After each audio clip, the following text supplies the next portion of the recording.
जय जय श्री राम। आज हम भविष्यवाणी जानेंगे। ना ज़्यादा आवश्यक है, बाकी चीज़ों से तो फिर भी बचा जा सकता है, क्योंकि वो जो रासायनिक युद्ध होगा उसमें 24 घंटे का समय भी इंसान को जीवित रहने के लिए मिलना मुश्किल होगा। यहाँ जो असली बुक है उसमें जो उड़िया में लिखा गया है भविष्य मालिका की, उसमें लिखा है कि अग्नि वर्षा हेबे भरे जाना, कोठा बाड़ी पड़ी भस्मभूत हेबे पुनः। मतलब इतनी अग्नि की वर्षा होगी सूरत से कि जितने घर हैं, घर बाड़ी, कोठा बाड़ी यानी कि घर बाड़ी जितने भी है सब भस्मभूत, पौड़ी भस्मभूत हेबो पुनः, यानी कि सब भस्मभूत हो जाएंगे। इस तरह से घर बार जितने भी हमने बड़े बड़े मकान बनाए हैं, कुछ भी मकान बनाए हैं या कुछ भी बिल्डिंग्स बनाई हैं, सब उस अग्नि की वर्षा में भस्मभूत हो जाएंगे। वो अग्नि वर्षा सूर्य की भी हो सकती, जो अभी वैज्ञानिकों ने भी बोला था कि 2025 में जो है वो सोलर स्टॉर्म आ सकता है। इसके साथ ही जो बुक्स में लिखा, जो किताबों में, जो वेदों में लिखा है हमारे के, सूर्य जो है वो अग्नि उगलेगा और 4 हाथ की दूरी में आपको लगेगा कि सूर्य 4 हाथ की दूरी में आ चुका है, इतना तेज होगा। और उसमें से जो अग्नि वर्षा होगी वो तो उसका तो हम कोई व्याख्या ही नहीं कर सकते कि वो किस तरह से भयानक रूप ले सकती है। इसमें लिखा है अग्नि लागे हमवंश होबे ग्रामा, ध्वंस होबे अनेक ग्रामा। मतलब जितने भी गांव हैं, ग्रामा उस वक्त तो गांव ही हुआ करते थे, आज से 600 साल पहले की जब अच्युतानंद दास जी ने ये बुक लिखी है तब उसमें लिखा था अग्नि लागे ध्वंस होबे अनेक ग्रामा, बहुत सारे गांव जो है वो ध्वस्त हो जाएंगे, इतनी अग्नि जो है वो बरसेगी। तो ये मालिका डराने के लिए नहीं है, जैसे कि मैंने बताया कि सभी को अपने शरीर को दिव्य करना होगा। जितना भी हम बड़े बड़े मकान बना लें, उस वक्त यदि जल प्रलय आता है, जल प्रलय कैसे आएगा? जल प्रलय जो है वो क्योंकि सोलर स्टॉर्म होगा या अग्नि वर्षा होगी। तो ये गौरव मेहता जी यहाँ डेट ऑफ बर्थ कृपया ना भेजें, क्योंकि यहाँ हम भविष्य के बारे में बात कर रहे हैं, किसी एक की कुंडली के बारे में बात नहीं कर रहे हैं, इसलिए कृपया अपना डेट ऑफ बर्थ वगैरह यहाँ ना भेजें।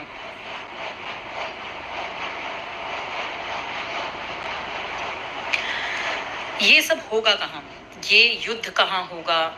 ये प्रलय कहाँ से शुरू होगा? तो जहाँ भगवान कल्कि का अवतार होगा वहीं से कल की लीला शुरू होगी। भगवान कल्कि का अवतार उड़ीसा में हो चुका है। अब ये सुनने में आपको बहुत अजीब लगेगा, कब हुआ, हम कैसे जान पाएंगे, हम कैसे पहचान पाएंगे? तो वो मैंने आपको पहले पंक्ति में ही सुना दिया। मांस छोड़ने के बारे में भविष्य मालिका आपको क्या बताती है? मांस किया है वो दीहा, सही न पारी वो सूरजना को दाह केती की फूलो, छुट्टी वे स्वर्वों को सूलो। शरीर से आत्मा छोड़ देगी, सूरज का वो जो गर्मी है सूरज की वो सह नहीं पाएगा जो इंसान मांस खा रहा होगा। ये भविष्य मालिका की स्वामी अच्युतानंद महाराज की, स्वामी अच्युतानंद दास जी की ये लेखनी है। उसमें ये लिखा है कि यदि मांस खा रहे होंगे, शराब पी रहे होंगे, तो जो सूरज की गर्मी पड़ने वाली है उसे सह नहीं पाएंगे और शरीर, आत्मा जो है वो शरीर को छोड़ देगी। तो हम आ रहे थे कि इस वक्त होगा क्या। उड़ीसा में जो वहाँ के राजा हैं, देव राजा उन्हें कहा जाता है, जो वहाँ के राजा हैं, उन्होंने एक कॉइन, गोल्ड कॉइन निकाला है जिसका अंक 67 है। आज हम कई सालों से सुनते आ रहे हैं कि 13 नंबर जो है वो अनलक्की नंबर है। वो 13 नंबर अब पता लगेगा कि वो 13 नंबर अनलक्की क्यों है। अभी कुछ दिन पहले मैंने पोस्ट डाली थी कि 25 जून से 5 जुलाई का 13 समय का 23 जून से 5 जुलाई तक का एक विध्वंसक योग आ रहा है, जो कि वो 13 दिन है। तो 13 का अब आपको गिनती में बताती जाऊंगी कि 13 को आज तक अनलक्की क्यों बोला गया था और वो अब 13 दिन कैसे आ रहे हैं। तो वो जो 13 दिन है, इस 2024 की बात कर रही हूँ, ये अगले महीने जो जून की जो 23 तारीख आएगी, वहां से 5 जुलाई तक जो 13 दिन का विध्वंसक योग है, उस दिनों में क्या होगा, उस जो मालिका में लिखा है, 13 दिन पक्ष पौड़ी बे जेबे कलंक की चिंता लागी भी तेबे, यानी कि जब ये 13 दिन का पक्ष आएगा तब जहां कल की अवतार जहां पर बैठे हैं, अलोप बैठे हैं, लोगों से अलुप्त होके बैठे हैं, वहां उनको चिंता लगेगी। तभी उनको चिंता लगेगी कि अब दुनिया में आने का समय हो गया है, सामने आने का समय हो गया है। तब उन्हें, और वो 13 दिन अब आ रहे हैं। 13 दिन ये हो गए। इसके बाद जो युद्ध है, जो कि 2025 से आप बहुत तेजी से बढ़ता हुआ देखेंगे, बहुत सारे फ्रंट खुलेंगे, जिसमें अभी चीन ताइवान का फ्रंट खुलेगा, रशिया अमेरिका का फ्रंट खुलेगा।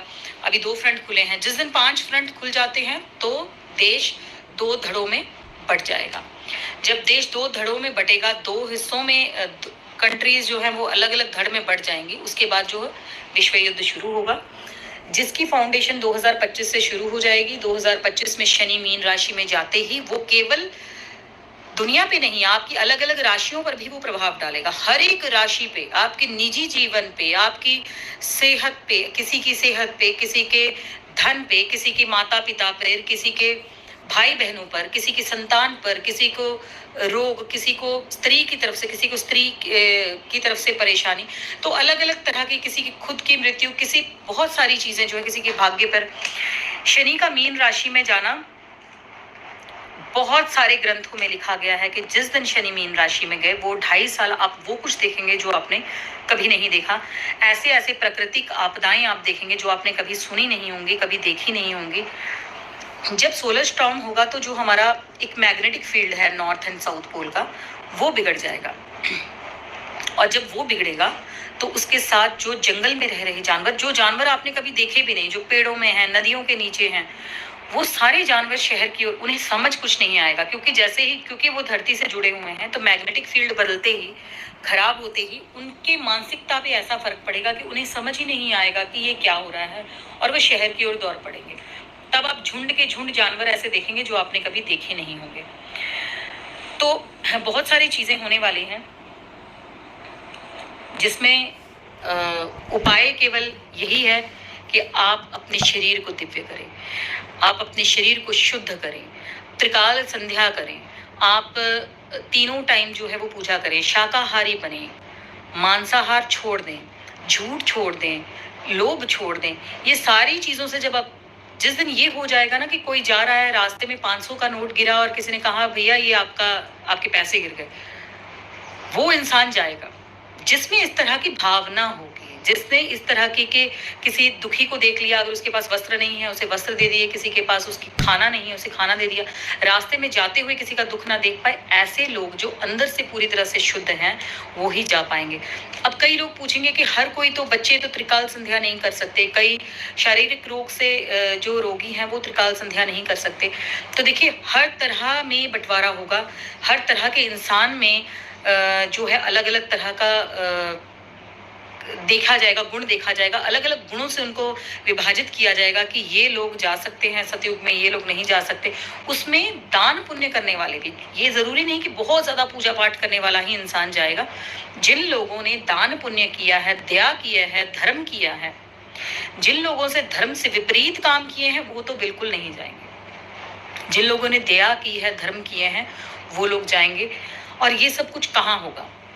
कटक में एक ऐसी, अमरावती कटक है, नाम में आपको वैसे मुझे बताना नहीं चाहिए था, फिर भी बता रही हूँ। बहुत सारे कटक हैं, पहले दिल्ली को भी कटक ही कहा जाता था, तो हस्तिनापुर कटक कहा जाता था दिल्ली को। तो ये अमरावती कटक में एक पहाड़ी है, बहुत बड़ी पहाड़ी है। तो वहाँ पर जहाँ तक अभी तक जो मैंने पढ़ा है उसके अनुसार, वहाँ पर वो लोग जो 7 चिरंजीवी हैं, भगवान कल्कि का जो इंतजार कर रहे हैं, वो लोग वहाँ पर आएंगे, वो वहाँ मिलेंगे। जो कल्कि के भक्त हैं, जिसके मैंने बात की कि 256 भक्त हैं, वो भक्त भी वहाँ पर आएंगे। वो भक्त तब पहचान पाएंगे उनको उस वक्त वो दृष्टि मिल जाएगी जिससे वो कि भगवान को पहचान पाए। योग माया तब उनको वो शक्ति देगी, अचानक से उनमें ये शक्ति आएगी कि वो उसे पहचान पाएंगे। इसके साथ एक अचंभित करने वाली और बात है जो सुन के भी आप हैरान होंगे। महाभारत युद्ध में जितने भी लोग अतृप्त रह गए थे युद्ध करने से, बहुत सारे लोग, जैसे कि अभिमन्यु रह गए थे, बहुत सारे थे जो कि युद्ध में हिस्सा नहीं ले पाए, समेत भगवान कृष्ण जो कि युद्ध में हिस्सा नहीं ले पाए, युद्ध कर नहीं पाए, उन सब की आत्माएं अतृप्त थी। एक बेला का युद्ध जो है उस वक्त रह गया था, और वो एक बेला का युद्ध उड़ीसा में ही लड़ा जाएगा, जहां पर चाइना एंटर करेगा। भगवान जगन्नाथ वहां हैं तो कुछ नहीं होने देंगे, बहुत हद तक कुछ नहीं होने देंगे, पर जैसे ही जल प्रलय आएगा और भगवान जगन्नाथ के जो सिंहासन है वहां तक पानी आ जाएगा, तब रशिया भगवान जगन्नाथ को ले जाने की, बचाने की कोशिश करेंगे वहां से। अच्छा, मालिका में यहाँ तक भी लिखा है कि जिस स्टेशन से वो ट्रेन जाएगी, बैरी स्टेशन उसका नाम है, जिस स्टेशन से वो भगवान को लेकर वहां से जा रहे होंगे, वो इंजन अचानक से फट जाएगा और वहां से कोई भक्त जो है वो उन्हें वहां से लेके अलोप हो जाएगा, छुप जाएगा, और भगवान अंतर ध्यान हो जाएंगे। तो ये सब कुछ होने वाला है। तो उड़ीसा में ही एक वो पहाड़ी है जहां पर वो सारे योद्धा जन्म ले चुके हैं, जो महाभारत के युद्ध में अतृप्त रह गए थे, जो एक बेला का वो युद्ध रह गया था। अब वो 13 महीने का युद्ध होगा। वो एक बेला 13 महीने जैसा था उनका, हमारे आज का 13 महीना उनका एक बेला था। तो 13 महीने का वो युद्ध जो है होगा, जो इंडिया में लड़ा जाएगा। वैसे तो 6 साल तक ये युद्ध चलेगा, जो कि शुरू हो चुका है 2022-23 से। आप देख चुके, जब से यूक्रेन रशिया का युद्ध शुरू हुआ है, जब से ये शुरू हो चुका है। क्योंकि जैसे पहले 2019 शुरू होते ही आपको बताया था कि ये युग परिवर्तन का समय है, तो 2019 से जो है युद्ध की फाउंडेशन बननी शुरू हो गई है। उसकी जो भी नींव रखा जाना था वो रखा जा चुका है। रासायनिक युद्ध से ये शुरू हुआ, कोरोना से ये शुरू हुआ, यूक्रेन रशिया का हुआ, इजराइल हमस का हो रहा है, आगे और भी फ्रंट खुलने वाले हैं, साउथ कोरिया, नॉर्थ कोरिया।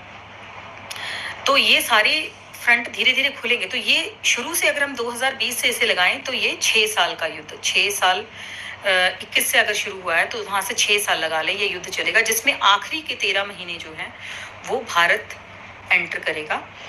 और पूरी दुनिया में से भारत में जो है 30 करोड़ की आबादी जो है रह जाएगी। और वो जो पहाड़ के बारे में आपसे बात करी थी कि उस पहाड़ पे वो जितने भी महाभारत के योद्धा जो जन्म ले चुके हैं, कुछ उसमें से नाम जगह बताना वर्जित है। एक जापान में हुआ है, एक चाइना में हुए हैं, पोलैंड में हुए हैं, भारत में तो बहुत सारे हुए हैं, उड़ीसा में हुए हैं, तो बहुत सारी जगह। अभी तो खैर बताना ये वर्जित है कि उनका नाम क्या है और वो किस स्थान पर इस वक्त रह रहे हैं, क्योंकि उन्हें खुद भी इस वक्त उस चीज़ का याद नहीं है। जिस वक्त ये समय शुरू होगा तो उन्हें योगमाया सब याद दिलवाएंगे।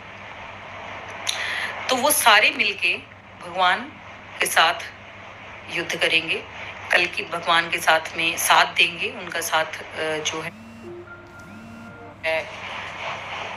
कली के साथ युद्ध करेंगे। अब कली कौन है? कली जो है वो भगवान कल्कि से अपोजिट साइड, यानी कि जो अब तरह तरह के बीमारियां, ये जो कली है वो अलोप रूप में है। एक वो शक्ति है जो दिखते नहीं है, पर वो एक शक्ति है जो कि अलग अलग बीमारियां देते हैं। क्योंकि भगवान ने जितने भी योगनियां, 64 योगनियां थी, उनको कहा गया था कि आप कलयुग के अंत में हमारे काम आएंगी, जब जनसंख्या कम करनी होगी, कुछ हमारे भक्त जो है वो सिर्फ सतयुग में जा पाएंगे, तो उस वक्त ये 64 योगनियां 64 बीमारियों का रूप लेकर आएंगी।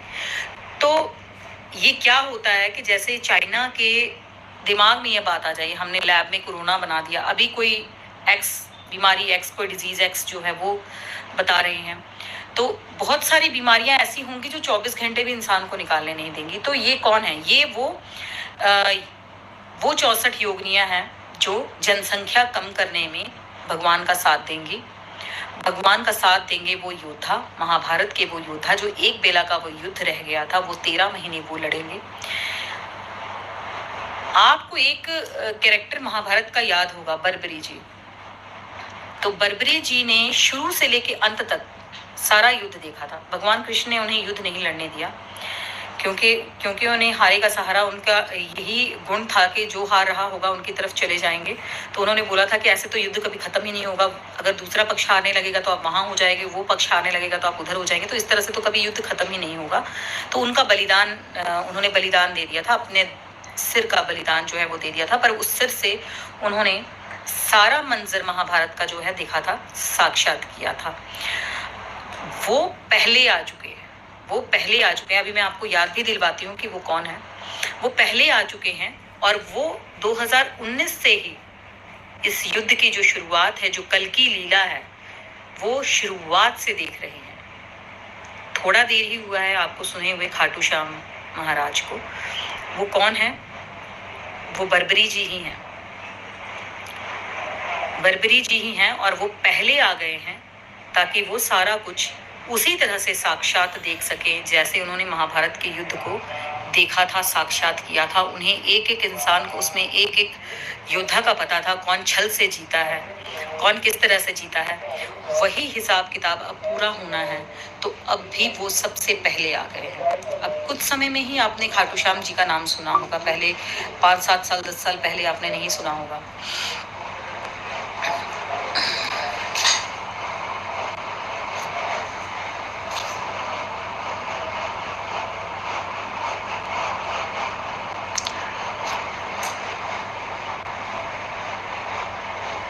जी, शर्मिला जी लिख रहे हैं ये समय 2025 मार्च में शनि के मीन राशि में आने पर होगा। बिल्कुल जी, ये शनि की जब मीन राशि में जब आएगा तब आप इस जो भी ये चल रहा है इसे आप देख पाएंगे। शुरुआत हो जाएगी इन चीजों की। प्राकृतिक प्रलय तो इस दौरान में ही शुरू हो जाएगा, पर भारत पे जो युद्ध का जो समय होगा उसे अभी समय है 2000, ये कोई 27-28 के आसपास, 28 भी ऑलमोस्ट खत्म होने को होगा। तब वो 13 महीने का युद्ध जो उड़ीसा में वो है लड़ा जाएगा, तो जिसमें के बहुत सारे रसायन भी होंगे। न्यूक्लियर की जहां तक सवाल है, न्यूक्लियर का कोई भी पूरी दुनिया में होगा न्यूक्लियर अटैक, न्यूक्लियर बॉम्ब पूरी दुनिया में होगा, मगर भारत में एक न्यूक्लियर जैसे कि भगवान जगन्नाथ ऊपर ही खत्म कर देंगे, हमारी तरफ आएगा जरूर, पर वो उसे ऊपर ही खत्म कर देंगे। तो ये बहुत सारी चीजें होने वाली हैं। जो पुरी के राजा ने अभी एक साल 1.5 साल पहले ही मेरे हिसाब से, कि उन्होंने वो जो 67 अंक का जो कॉइन निकाला है, गोल्ड का कॉइन निकाला है, वो इंडिकेशन है कि आगे आने वाले समय में जब विपदा पर सोने की जो करेंसी है, उस सतयुग के समय पर या विपदा खत्म होने पर, वो लड़ाइयां खत्म होने पर सोने से ही करेंसी चलेगी। गोल्ड कॉइन्स जो हैं वो चलेंगे उस वक्त। तो इसके अलावा 67 के बारे में, जो 67 अंक उसके ऊपर लिखा है, इसके बारे में मालिका में बहुत सारी चीजें लिखी हुई हैं कि जिस दिन वो 67 अंक शुरू होगा उसके बाद से ही प्रलय जो है वो शुरू हो जाएगा। तो वो 6 महीने पहले ही उन्होंने भेजा है। और उन्होंने ये भी कहा था कि ये उसी समय, अगर हम अंक की गलती लगा देते हैं, मान लीजिए कि 2024 को अगर गलती से कोई 3024 की बात सोच रहा हो कि 24 बोला है अगर भविष्य मालिका में, तो 24 वो 3024 का भी हो सकता है, पर ऐसा नहीं है। उन्होंने ये बोला है कि जो पुरी के राजा है उनके पुत्र नहीं होगा, वो पुरी के राजा उस समय पर ये होगा जिस समय वो राजा होंगे जिनका पुत्र नहीं है। तो इस वक्त जो राजा है उनके पुत्र नहीं है, उनकी पुत्री है।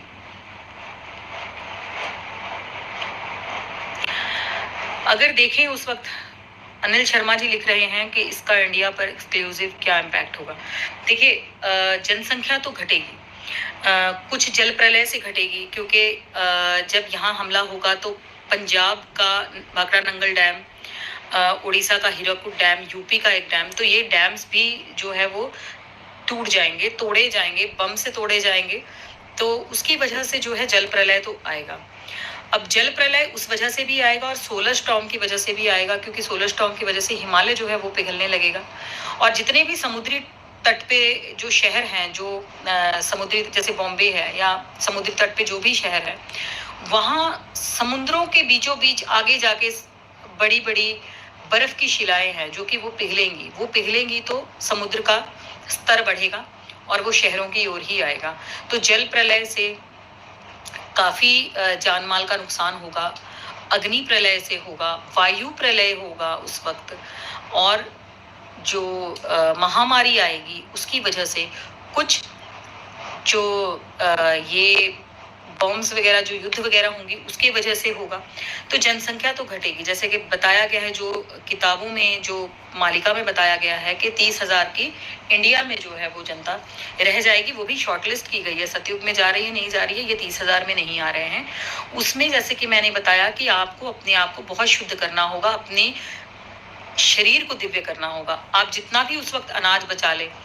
अब बीच में मोदी जी ने एक बार, अनाज की बात से याद आया कि मोदी जी ने एक बार बीच में ये मिलेट्स की बात पे भाषण दिया था, तो लोगों ने नीचे उनको उल्टा सीधे कमेंट्स करने लग गए थे कि अब मिलेट्स बेचने आए हैं इन्होंने, या रिलायंस को इन्होंने अब ये ठेका देना है मिलेट्स का। ये तो बात की ना गहराई को लोग समझते नहीं है कि कहीं अगर कोई चमत्कारी व्यक्ति कुछ बोल रहा है तो उसका कुछ ना कुछ तो मतलब होगा। वो अब बार बार तो कहेगा नहीं आपसे, पर समझने वाले जो हैं वो समझ जाते हैं कि मिलेट्स एक ऐसा अनाज है जिसे आप 10 साल भी जमीन में दबा के रखें और निकालें तो वो वैसे का वैसा ही रहेगा और पूर्ण पोषण भी देता है। उस वक्त कुछ ऐसा भी होगा कि खाद्य पदार्थ खत्म हो जाएंगे, खाद्य पदार्थ मिल नहीं पाएंगे, सोना दे के खाद्य पदार्थ लेने होंगे। खाद्य पदार्थ को जितना हो सकता है, अनाज को जितना हो सकता है बचाइए, ताकि हमें उस वक्त दूसरे देशों की ओर देखने की, जैसे अभी ले रहे हैं उस वक्त तो आना जाना नहीं हो पाएगा, इंटरनेट नहीं होगी, बिजली नहीं होगी, तो खाद्य पदार्थ पहुंचने भी मुश्किल होंगे। तो जितना हो सकता है देश में अनाज को बचाइए, खराब मत कीजिए। तो उस अनाज में जो मिलेट्स हैं वो उस वक्त अगर आप कहीं दबा देते हैं, कहीं रख देते हैं किसी चीज़ में, किसी लोहे के पात्र में आपके साथ है, तो वो खराब नहीं होगा, आप जब भी उसे बना के खा सकते हैं। बाकी आटा वगैरह तो गीला हो जाएगा। तो वो सारी चीज़ें जो है बताई गई हैं। तो तब वो उन्होंने एक इंडिकेशन दिया था, मेरे ख्याल से लोगों ने काफ़ी उसे नेगेटिव उसकी प्रतिक्रिया दी है उनको।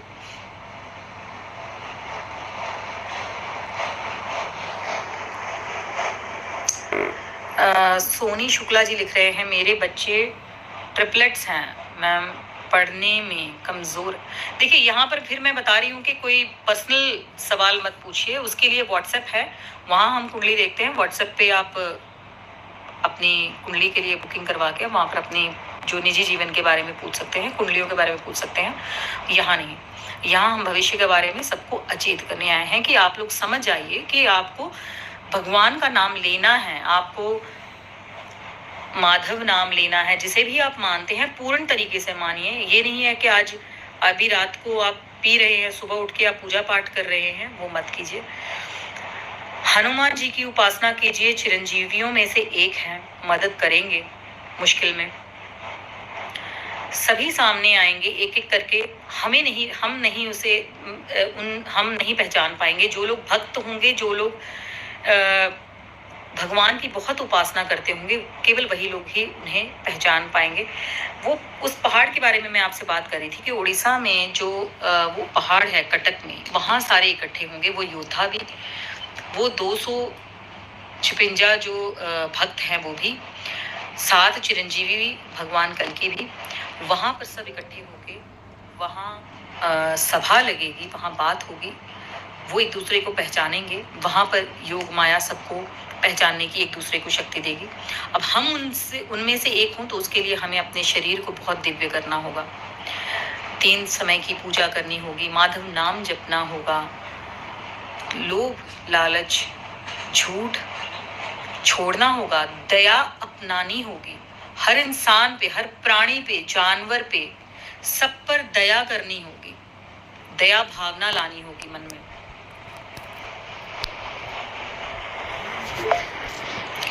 सुधीर तिवारी जी लिख रहे हैं, क्या भारत में कोई स्पेसिफिक पार्ट रिस्की है? देखिए जो समुद्र